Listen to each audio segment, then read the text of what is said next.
नमस्कार, आदाब। आप देख रहे हैं मेरा यूट्यूब चैनल क्राइम कानूनी खबर। रिश्वतखोरी, घूस ये एक ऐसी समस्या है कि जिसका आज तक कोई समाधान किसी को भी मिला नहीं है। ये समस्या ज्यों की त्यों बनी हुई है और कोई भी इसे आज तक मिटा नहीं सका है। तो आज का केस एक भ्रष्टाचार से संबंधित है, जो इस प्रकार है। माननीय मध्य प्रदेश उच्च न्यायालय इनके कोर्ट में ओम प्रकाश पिल्ले बनाम मध्य प्रदेश राज्य 8 मई 2019 को ये मध्य प्रदेश का उच्च न्यायालय इंदौर की खंडपीठ में केस नंबर था 3140 और साल था 2019। इसमें जो है केस के जो है फिरियादी है, जो अपीलार्थी है वो है ओम प्रकाश पिल्लई। विरुद्ध है मध्य प्रदेश राज्य इंदौर दिनांक 8/5/2019। ये संख्या 2779 साल 2019 पर प्रस्तुतियाँ की गई है, जो कि CRPC की धारा के तहत एक दायर आवेदन है। ये अपील की गई है। अपीलकर्ता को जेल की सज़ा निलंबित करने के लिए ये अपील की गई है। इस मामले में विशेष न्यायाधीश भ्रष्टाचार निवारण अधिनियम मंडलेश द्वारा अपीलकर्ता को दोषी ठहराया गया है। भ्रष्टाचार निवारण अधिनियम की धारा 7 और 13 क्लाउस 1D और 13 क्लाउस 2 के तहत अपराध करने के लिए विशेष मामले संख्या SCLOK 300013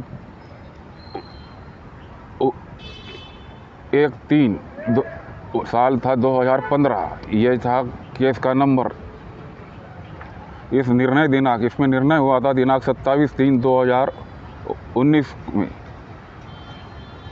1988 और उसे 4 साल के कठोर कारावास और 10,000 रुपये की जुर्माने की सज़ा सुनाई गई थी। जुर्माना ना देने पर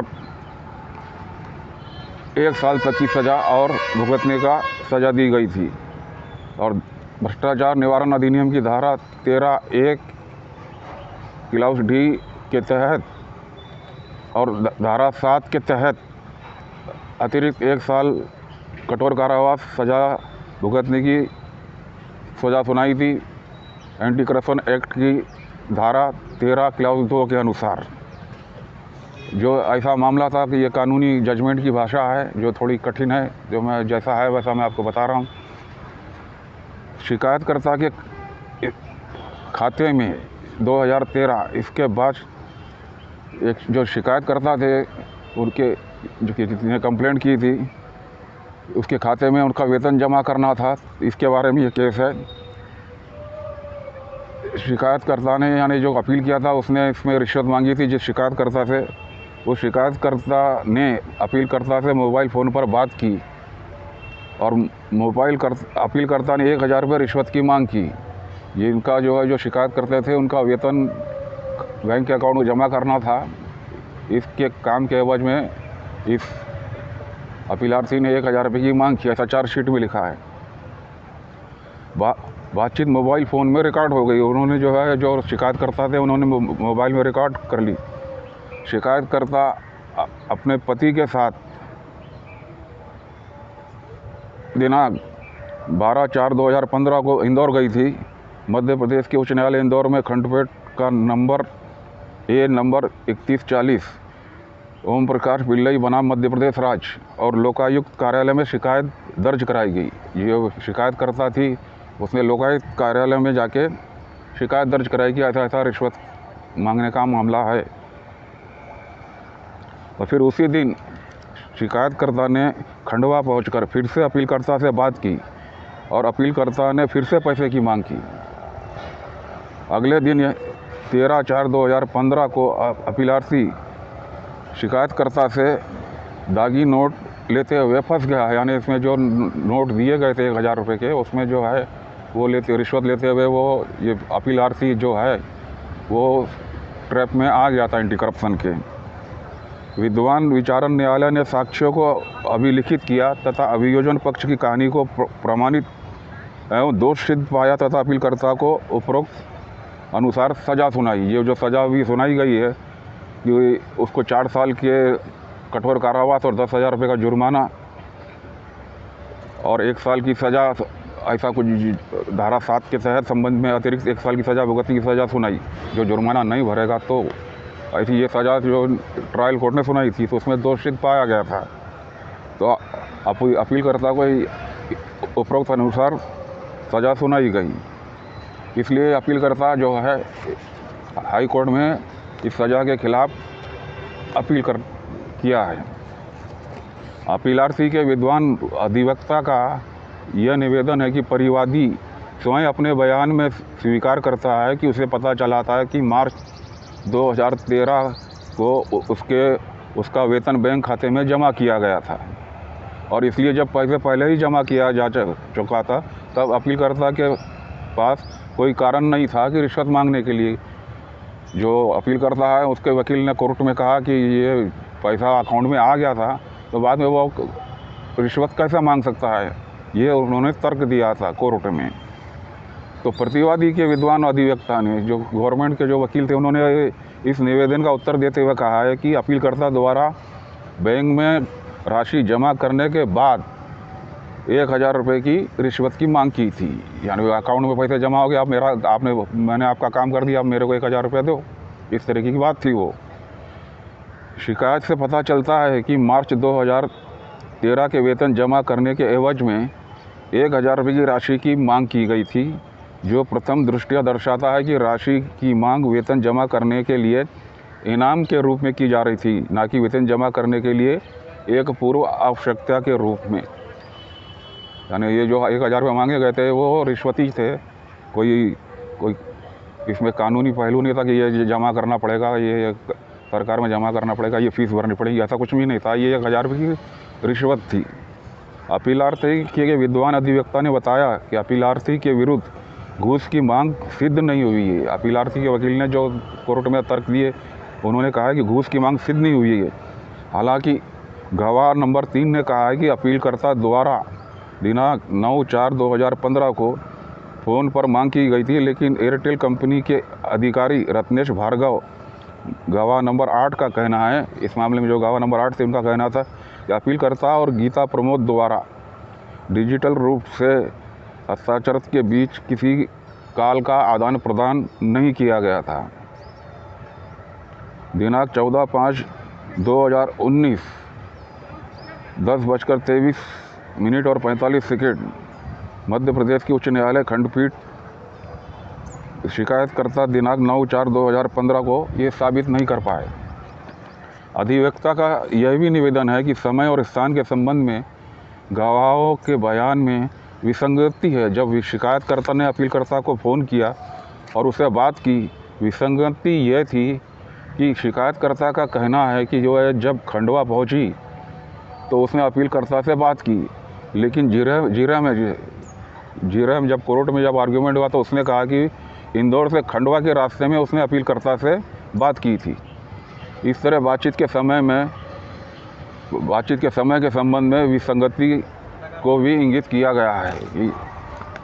रत्नेश भार्गव गवाह नंबर 8 की दलीलों के अवलोकन से पता चलता है कि शिकायतकर्ता और अपीलकर्ता के बीच दिनांक 12/4/2015 को सुबह 11:30 बजे के लगभग 57 सेकंड तक बातचीत हुई थी। इस प्रकार प्रथम दृष्टया यह दर्शाता है कि शिकायतकर्ता और अपीलकर्ता के बीच वास्तव में बातचीत हुई थी। अपीलकर्ता द्वारा दिनांक 12/4/2015 को एवं उसके दृष्टिगत समय एवं स्थान की अन्य विसंगतियों का कोई महत्व नहीं है।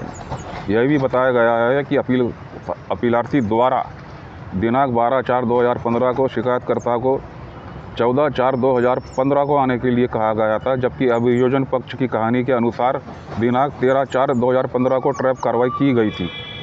यह सब मिशन वास्तव में विसंगति को दर्शाता है। हालांकि शिकायतकर्ता विवेक भुजबल गवाह नंबर 5 के पति और साथ में गवाह चेतन परिहार गवाह नंबर 6 ने कहा है कि अपीलकर्ता ने उन्हें 13/4/2015 को बुलाया था। इसके अलावा गवाहों के साक्ष्य से पता चलता है कि दागी धन अपीलकर्ता की मेज पर रखी एक फाइल से बरामद किया गया था और सोडियम कार्बोनेट के खोल में डुबकी लगाने पर अपीलकर्ता के हाथ गुलाबी हो गए थे। दिनांक 14/5/2019 10:23:45 मध्य प्रदेश उच्च न्यायालय इंदौर में खंडपीठ क्रिमिनल केस नंबर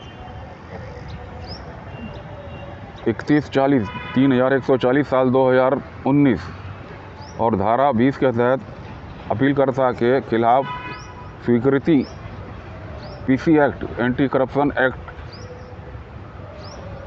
के तहत अपीलकर्ता के खिलाफ एक्ट के इस प्रकार यह साबित करने के लिए प्रथम दृष्टया सबूत है कि आरोपी ने स्वेच्छा से रिश्वत की राशि स्वीकार की थी और अपीलकर्ता का अनुमान का खंडन करने में सक्षम नहीं। अपीलकर्ता जो है इस अनुमान का खंडन करने में सक्षम नहीं है।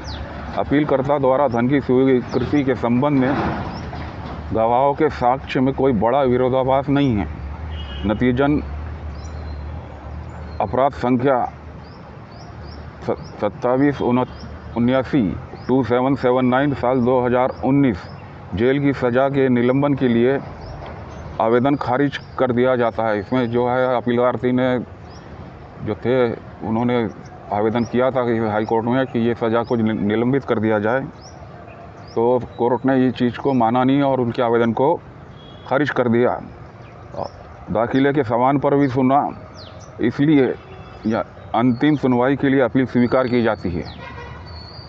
प्रतिवादी का प्रतिनिधित्व उनके वकील के माध्यम से किया जाता है और इसलिए आगे किसी नोटिस की आवश्यकता नहीं है।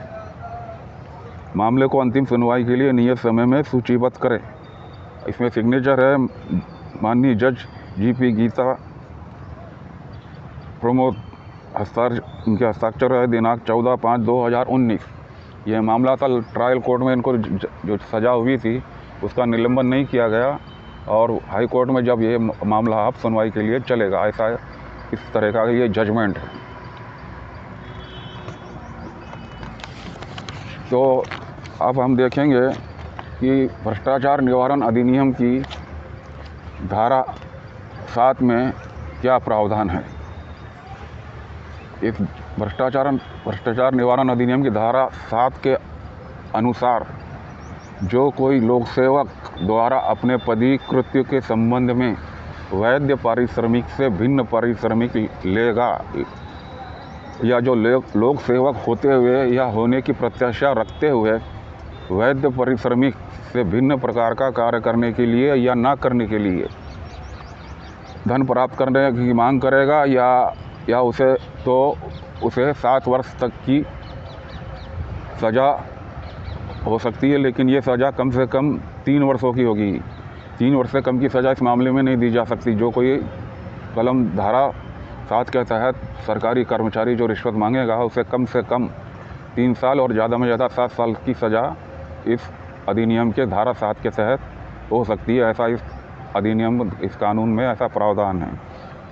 अब भ्रष्टाचार निवारण अधिनियम की धारा 13 के अनुसार जो कोई लोक सेवक सरकारी कर्मचारी भ्रष्ट या अवैध साधनों से अपने लिए या अन्य किसी व्यक्ति के लिए कोई मूल्यवान वस्तु या धन संबंधी लाभ प्राप्त करता है या अपने ज्ञात स्रोतों की आय से अधिक संपत्ति अर्जित करता है तो उसे 4 वर्ष से कम नहीं लेकिन 10 वर्ष तक बढ़ाई जा सकने वाली सज़ा हो सकती है। तो ये था आज का मामला। ये कोर्ट के जजमेंट जो है इसकी भाषा बड़ी डिफ़िकल्ट होती है, इसलिए जैसा लिखा था वैसा मैंने आपके सामने रखने की कोशिश की है। आशा है मेरा ये वीडियो आपको पसंद आया होगा। देखते रहिए यूट्यूब चैनल क्राइम कानूनी खबर। धन्यवाद।